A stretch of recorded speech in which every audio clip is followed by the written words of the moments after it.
دلانا چاہتا ہوں کہ آج کل بہت دعاؤں کی ضرورت ہے، دعاؤں کی طرف توجہ کریں۔ ہم اپنے لیے اور جماعت کے لیے دعائیں کرتے ہیں، مسلمانوں کے لیے عمومی طور پر بھی دعاؤں کی ضرورت ہے۔ آج کل مسلمانوں کے خلاف غیر مسلم دنیا کے بعض ممالک کے لیڈر بڑے بغض و کینہ کے جذبات رکھتے ہیں، اور ظاہر ہے لیڈر جو ہیں وہ اس جمہوری دور میں عوام کو خدا سمجھ کر ان کی خواہش کے مطابق انہیں بیان اور پالیسیاں بنانے کی کوشش کرتے ہیں، یا خود ہی بعض دفعہ ان کو غلط رہنمائی کر کے اس طرف لے جانے کی کوشش کرتے ہیں کہ خدا نہیں ہے بلکہ تم ہی سب کچھ ہو۔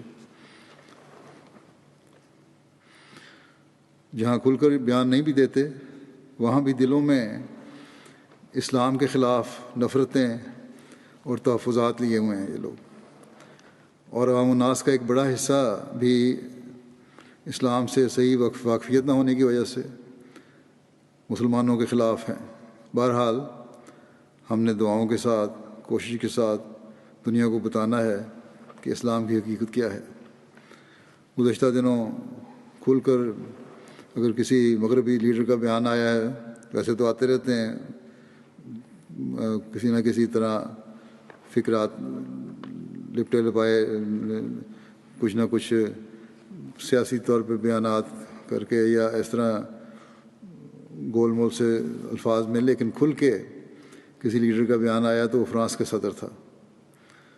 اس نے اسلام کو کرائسس کا شکار مذہب قرار دیا ہے۔ کرائسس کا شکار تو ان کی خود اپنا مذہب ہے، جس کو اگر ہے تو اول تو وہ مانتے نہیں کسی مذہب کو، عیسائیت کو بھی بھول بیٹھے ہیں۔ کرائسس کا شکار تو یہ ہے۔ اسلام تو اللہ تعالیٰ کے فضل سے زندہ مذہب ہے اور پھلنے پھولنے والا مذہب ہے، اور پھل پھول رہا ہے، اور اللہ تعالیٰ ہر زمانے میں اس کی حفاظت کی ذمہ داری لیے ہوئے ہے۔ اس زمانے میں بھی حضرت مسیح علیہ الصلوۃ والسلام کے ذریعے سے اس کی تبلیغ دنیا کے چاروں کونوں میں پھیل رہی ہے۔ اصل بات یہ ہے کہ یہ اسلام کی مخالف قوتیں یا لوگ جو ہیں اس لیے اس قسم کی حرکتیں کرتے ہیں اور بیان دیتے ہیں کہ انہیں پتہ ہے کہ مسلمانوں میں آپس میں ایکا نہیں ہے۔ یہاں کینیڈا کے وزیر اعظم کو بہرحال میں تعریف کی رنگ میں ذکر کر دوں، انہوں نے فرانس کے صدر کے بیان پر بڑا اچھا بیان دیا ہے کہ یہ سب کچھ غلط ہے اور یہ نہیں ہونا چاہیے، اور ایک دوسرے کے جذبات کا، مذہبی جذبات کا اور مذہبی لیڈروں کا خیال رکھنا چاہیے۔ کاش کہ باقی دنیا کے لیڈر بھی وزیر اعظم کینیڈا کے سوچ اور بیان کو ذرا غور سے دیکھنے والے ہوں اور دنیا کے امن اور سکون کو قائم کرنے کے لیے اس پر عمل کریں۔ بہرحال یہ کینیڈا کے وزیر اعظم صاحب اس لحاظ سے قابل تعریف ہیں اور ہمیں ان کے لیے دعا بھی کرنی چاہیے۔ اللہ تعالیٰ مزید ان کا سینہ کھولے۔ بہرحال یہ تو ظاہر ہے کہ مسلمانوں میں ایکا نہیں، اس کی وجہ سے یہ سب کچھ ہو رہا ہے۔ ہر ایک ملک دوسرے ملک کے خلاف ہے مسلمانوں کا۔ فرقہ واریت نے باہر کی دنیا میں یہ ظاہر کر دیا ہے کہ مسلمانوں میں پھوٹ ہے۔ اگر دنیا کو پتہ ہو کہ مسلمان ایک ہیں، ایک خدا اور ایک رسول کے ماننے والے ہیں اور اس کی خاطر قربانیاں دینا جانتے ہیں، تو کبھی ایسی حرکتیں نہ ہوں غیر مسلم دنیا کی طرف سے۔ کبھی کسی اخبار کو حضرت صلی اللہ علیہ وسلم کے خاکے چھاپنے کی ضرورت نہ ہو۔ چند سال پہلے بھی جو خاکے چھپے تھے ڈنمارک میں بھی اور فرانس میں بھی، اس سے وقتی شور مچا کر اور ان کی چیزوں کا بائیکاٹ کر کے، نہ خریدنے کا اعلان کر کے پھر خاموش ہو کر بیٹھ گئے،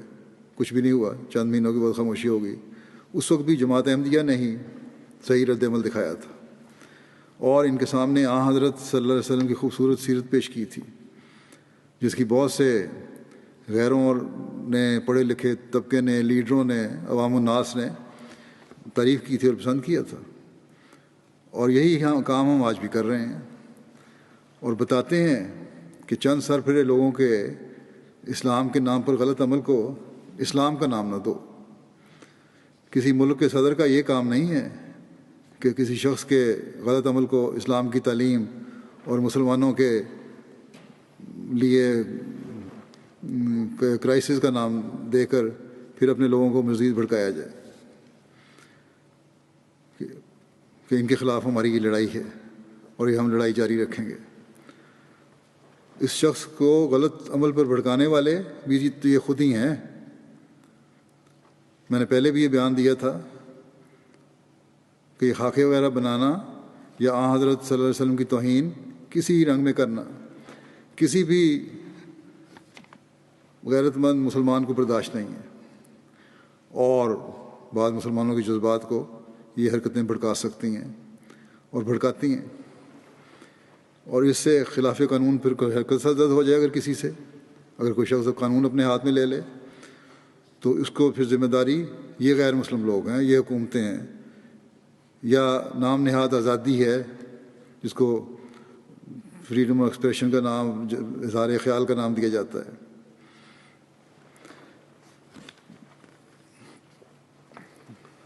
بہرحال یہ غیر مسلم دنیا ہے جو ان کے جذبات بھڑکاتی ہے۔ میں نے اس وقت بھی جب پہلی دفعہ یہ معاملہ اٹھا تھا خطبات کے ایک سلسلہ میں صحیح رد عمل کی وضاحت کی تھی کہ ہمیں کس طرح صحیح رد عمل کرنا چاہیے اور کیا دکھانا چاہیے، اور اس کا جیسے کہ میں نے بتایا کہ لوگوں پر اچھا اثر بھی ہوا تھا، اور ابھی تک ہم مسلسل کیے جا رہے ہیں، اسی طریقے کو جاری رکھے ہوئے ہیں۔ پھر ہالینڈ کے سیاستدان نے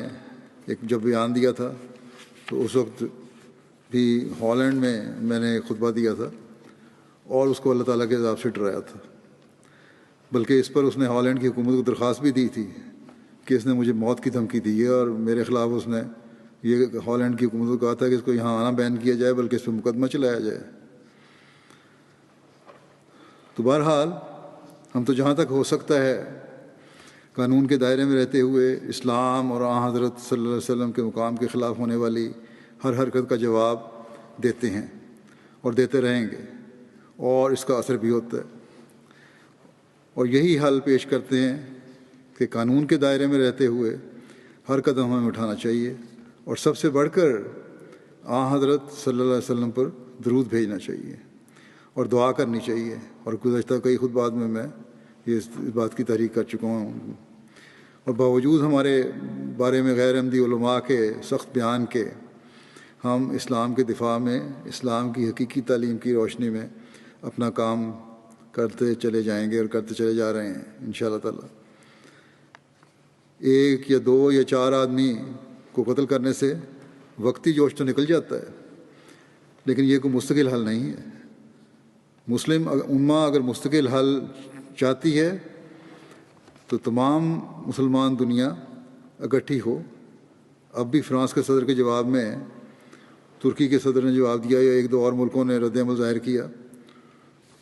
تو یہ بات اتنا اثر نہیں ڈال سکتی جتنا کہ تمام مسلمانوں کے ممالک کے ایک رد عمل کی اثر ہو سکتا ہے۔ گو یہ کہا جاتا ہے کہ ترکی وغیرہ کے رد عمل پر فرانس کے صدر نے اپنا بیان بدلا اور کچھ نرم کیا کہ میرا مطلب یہ نہیں تھا، میرا مطلب یہ تھا، لیکن ساتھ ہی اپنی بات پر بھی قائم رہا ہے کہ جو ہم کر رہے ہیں وہ ٹھیک کر رہے ہیں۔ لیکن اگر 54-55 مسلمان ممالک ایک زبان ہو کر بولتے تو پھر وہ اگر مگر کی بات نہ کرتا فرانس کا صدر، پھر اس کو مجبوراً بہرحال معافی مانگنی پڑتی، گھٹنے ٹیکنے پڑتے۔ بہرحال یہاں مختصر میں اتنا ہی یہ کہنا چاہتا تھا کہ دعا کریں کہ مسلمان ممالک کم از کم غیروں کے سامنے ایک ہو کر آواز اٹھائیں، پھر دیکھیں کتنا اثر ہوتا ہے۔ ہم تو اپنا کام کیے جا رہے ہیں اور کرتے رہیں گے انشاءاللہ تعالی، کہ مسیح محمدی کے ماننے والوں کا یہ کام ہے، یہ فرض ہے کہ اسلام کی خوبصورت تعلیم کو دنیا میں پھیلائیں، آن حضرت صلی اللہ علیہ وسلم کے خوبصورت چہرے کو دنیا کو دکھائیں، اور اس وقت تک چین سے نہ بیٹھیں جب تک تمام دنیا کو آن حضرت صلی اللہ علیہ وسلم کے جھنڈے تلے نہ لے آئیں۔ دنیا کو بتائیں کہ تمہاری بقا اسی میں ہے کہ خدا واحد کو پہچانو اور ظلموں کو ختم کرو۔ کچھ عرصہ پہلے میں نے چند سربراہان حکومت کو دوبارہ خط لکھے تھے، چند مہینے پہلے انہی کووڈ کے دوران میں، تو فرانس کے صدر کو بھی میں نے لکھا تھا، اور اس میں حضرت مسیح موعود علیہ الصلوۃ والسلام کے الفاظ میں یہ تنبیہ بھی کی تھی کہ یہ عذاب اور آفات اللہ تعالیٰ کی طرف سے ظلموں کی وجہ سے آتے ہیں، اس لیے تمہیں اس طرح توجہ دینے کی ضرورت ہے۔ ظلموں کو ختم کرو اور انصاف کو قائم کرو اور حق پہ مبنی بیان دو۔ ہم نے جو اپنا فرض تھا پورا کیا ہے اور کرتے رہیں گے۔ اب کسی کی مرضی ہے، چاہے وہ اس کو سمجھے یا نہ سمجھے، لیکن ہم نے بہرحال امت مسلمہ کو دعاؤں میں نہیں بھولنا۔ اللہ تعالیٰ انہیں توفیق دے کہ یہ حضرت صلی اللہ علیہ وسلم کے غلام صادق کو بھی پہچان لیں، اور دنیا کو عمومی طور پر بھی سوچنا چاہیے کہ یہ ایسی باتیں ہیں اگر خدا سے دور ہٹتے چلے گئے وہ، تو ان کی تباہی کے علاوہ کچھ نہیں ہے۔ اور ہم نے عمومی طور پر ہم نے بھی یہ کوشش کرنی ہے کہ دنیا کو اللہ تعالیٰ کی توحید کے نیچے لائیں۔ حضرت صلی اللہ علیہ وسلم کے جھنڈے کے نیچے لانا یہی طریقہ جدید کا مقصد بھی ہے، اور اللہ تعالیٰ ہمیں اس کی توفیق بھی عطا فرمائے۔ اس کے علاوہ دنیا کے عمومی حالات کے بھی دعا کریں۔ بڑی تیزی سے اس طرح بڑھ رہے ہیں، اس بیماری سے جب جان چھوٹے تو یہ نہ ہو کہ ایک اور آفت جنگ عظیم کی صورت میں ان پر نازل ہو جائے۔ اللہ تعالیٰ دنیا کو عقل اور سمجھ دے اور خدائے واحد کو پہچان کر اس کا حق ادا کرنے والے بنیں۔